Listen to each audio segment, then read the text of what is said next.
دائما نتسابق على من يكون الأسوأ بيننا. لماذا نؤذي بعضنا البعض؟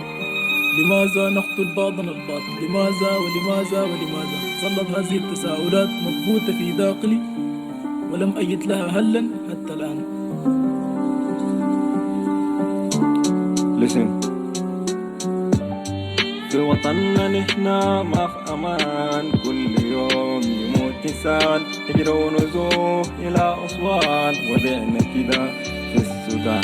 طفلنا هنا بيموت جيعان، نقاسي ألم نقاسي حزان، سكرنا ألم كفاية دموع، مشتاق يا يما متى الرجوع، صوت ألمنا هنا مسموع، عايشين في دنيا مظلمة كاسين شموع عايشين يا سان ده وضعنا في السودان، زنجي غضبان معك في كل مكان، شاب والله جميل لكن فقد حنان، أفهم كل كلمة بقول لك my name is سجان السياسة اللئيم.